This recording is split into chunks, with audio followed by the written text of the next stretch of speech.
a short list of potential new chiefs. What you got here? Anybody interesting? A couple of prairie boys, ex-horsemen. No, I know these guys. They're all in the same mold as Jacobs. How about this woman here out of Calgary? Oh, now that's kind of interesting. Oh, boy, would that ever stir things up, eh, Marcy? That might be a bit of a hard sell. Anyway, that's the overnight research. I'm expecting to get a few more resumes sometime today. Okay, so we gotta make sure that we do not leak any of this information out to Jacobs. That can't happen. Going through a headhunter, so the candidates think it's about the job posting in Victoria, not Vancouver. That's how you're doing it? Yeah. That's pretty good. Okay, you said you wanted to talk to the Premier about the hospital. Oh, yeah, damn it. Yeah, I gotta get that on there with the Premier, because if I lose that hospital, I got the whole West End in revolt. What else? And Sylvia Markham wants to know if you care to respond to the Chief's comments about your soft drug policy. Sure.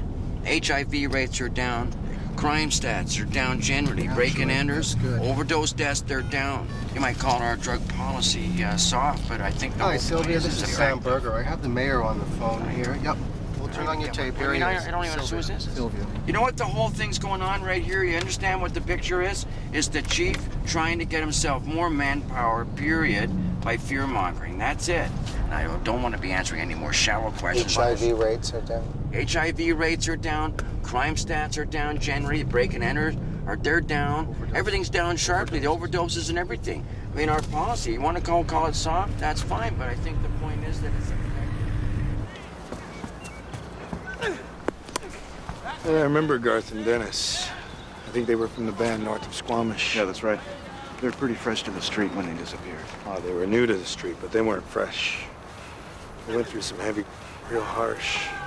Did he tell you about it at the time? Yeah, everybody on the street talked about everything. We were all trying to survive it. Okay, well, anything you can tell me at all is going to help me out here. Okay, well, being Indian, Native, Aboriginal, whatever we call it these days, I guess they found some guy that had a specific thing for Indian kids. Now, I don't know if that was because they were Indian and it was like an exotic attraction kind of thing, or because they were naive or whatever, or because they figured nobody'd really give it about them and figured they had immunity because cops didn't give out natives generally. When did they tell you about this guy? I think it was Garth who told me. One night they came home with a fistful of cash, maybe $1,000. He wanted to go home, get the hell out of the van. Dennis couldn't for some reason. Anyway, they got picked up in a limousine, according to Garth, taken to some fancy hotel, taken in through the service entrance, upstairs on the elevator to some pretty fancy room. Remember the name of the hotel there? Garth didn't know. He didn't know the city good enough. He wouldn't have known where he was. I guess they went once with this guy. He paid them pretty good. And then the next time it wasn't just him, it was a bunch of men.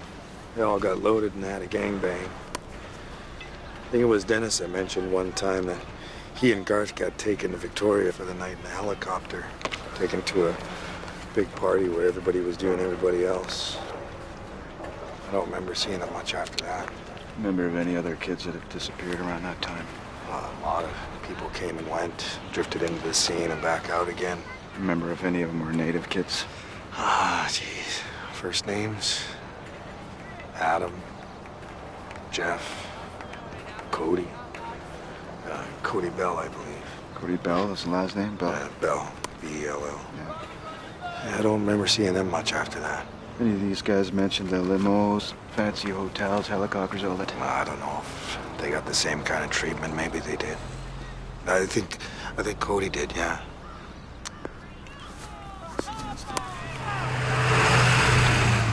You've been a little hard to track down.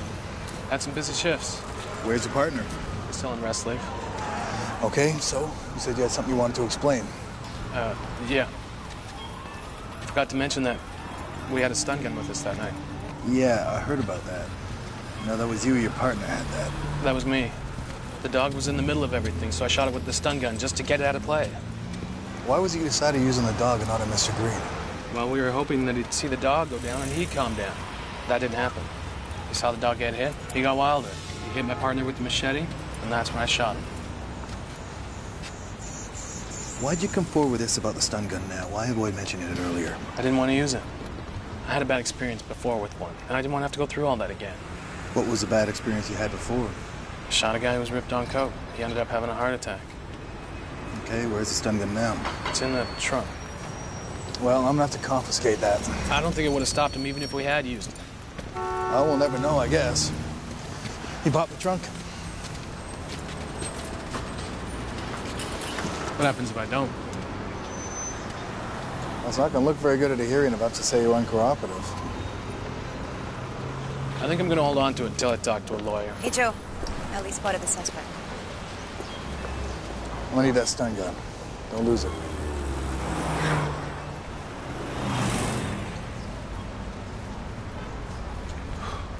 Okay, so you want to hear what the chief is saying now on the radio, and I'm quoting loosely. Next time there's a call to this halfway house, I mean any police call, whether it's a noise complaint, a cat in a tree, a lunatic in the street, and I am going to send a full emergency response team to respond, and I'm sending the bill to the mayor, because who knows what my officers are going to be walking into, etc., etc. Okay, you gotta respond. You can't keep silent. I'm responding. I'm looking for a new hire. Okay, well, in the meantime, you can't let him dominate the issue in the media. All right, well, why don't we give him a call? See if he wants to take a late meeting. Okay, here, 6, 7. At his convenience. Okay. Da-da-do-do. What?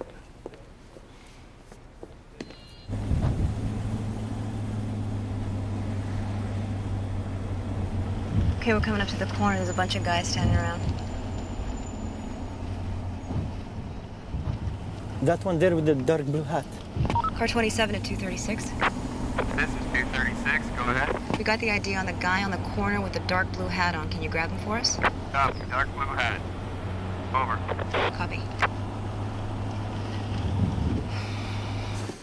Hey, how are we doing regarding finding out who gave Manning that number for the bid? Nobody's admitting to it. I don't know. Could be it was the previous mayor. We can't stop and assume that. We better keep on digging. What's this item here, this charity event? I don't remember that. Billy Sims' annual party. Oh, excellent. I didn't think you wanted to go. Just make an appearance. Okay, so chief sends his regrets. He has no time to meet with you this week. No time this week? No.